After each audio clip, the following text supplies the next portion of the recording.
wabarakatuh. Perkenalkan, nama saya Ilham Ardiansyah. Saya dari A4. Di sini saya mewakili dari teman-teman menjadi moderator dari kelompok 5 yang akan menjelaskan tentang 5 sila menjadi obat para tikus depresi. Yang pertama nanti akan disampaikan oleh pemateri Mbak Iin Khairunisa, yang kedua disampaikan oleh Mbak Latif, dan yang ketiga disampaikan oleh pemateri Mbak Fadila. Sebelum memasuki materi, marilah kita awali presentasi pada siang hari ini dengan bacaan Al-Fatihah. Al-Hadiniya Bishiril Fatihah. Selanjutnya, marilah kita menyimak pemateri dengan seksama. Kepadanya pemateri kami persilahkan.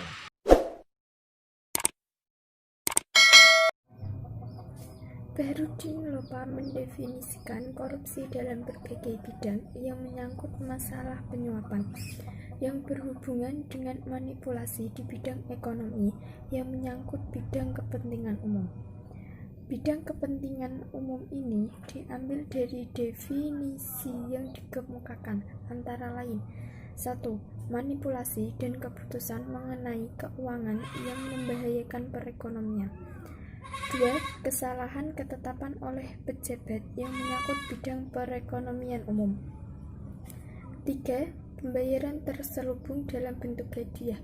Yang keempat, korupsi pada pemilihan umum, termasuk memperoleh suara dengan uang. Assalamualaikum warahmatullahi wabarakatuh. Saya Nur Latifah. Saya akan menjelaskan poin tentang korupsi bertentangan dengan nilai-nilai Pancasila. Sila yang pertama yaitu ketuhanan yang Maha Esa.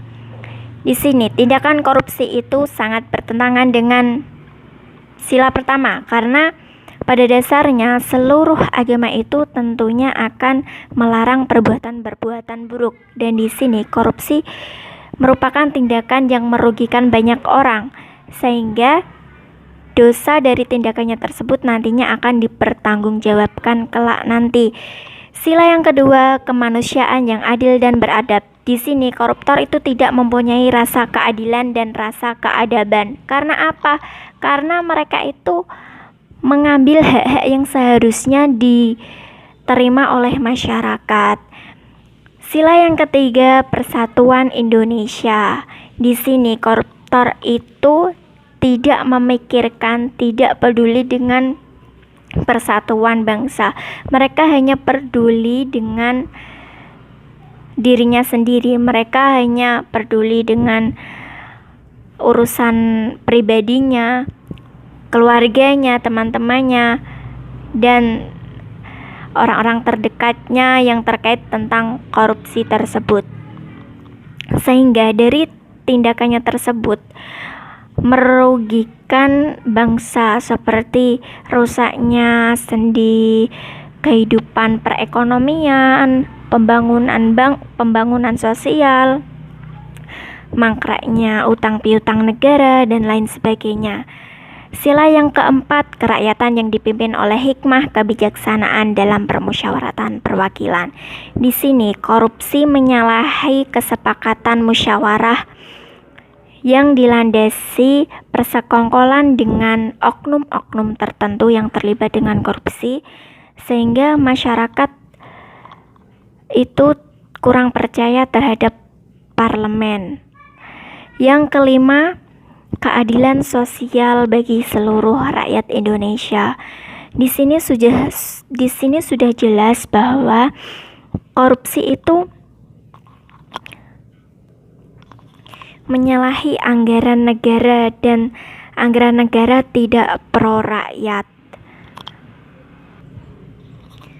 Kepentingan umum menjadi terganggu dan tidak terselesainya pembangunan, karena dana pembangunan masih berada di tangan para koruptor.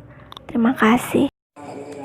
Assalamualaikum warahmatullahi wabarakatuh. Perkenalkan, nama saya Nur Fadila, NIM 1913104358. Saya di sini akan menerangkan tentang upaya-upaya yang dilakukan guna menanggulangi tindakan korupsi.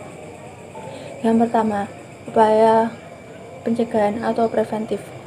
Upaya ini bisa dilakukan dengan cara: 1. Menanamkan semangat yang bersifat positif dan mengutamakan pengabdian pada bangsa dan negara.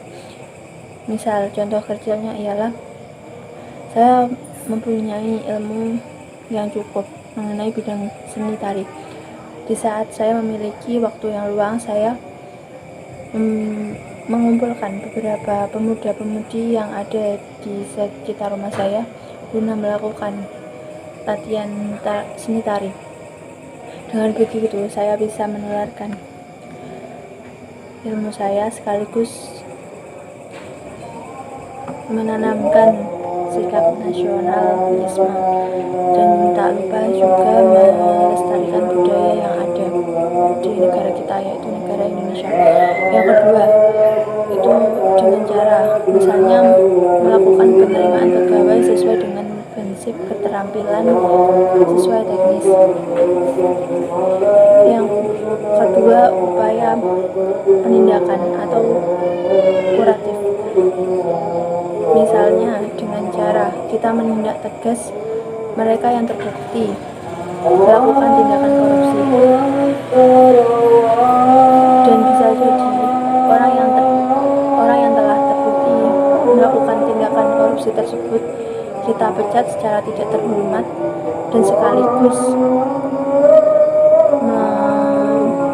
kita seret orang tersebut ke penjara biar ia merasakan hukuman yang sepantasnya ia terima.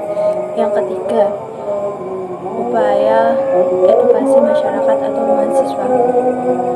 Mahasiswa sendiri merupakan bagian dari masyarakat, yang mana mahasiswa merupakan faktor pendorong dan pemberi semangat sekaligus contoh dalam menerapkan perilaku terpuji. Mahasiswa dapat melakukan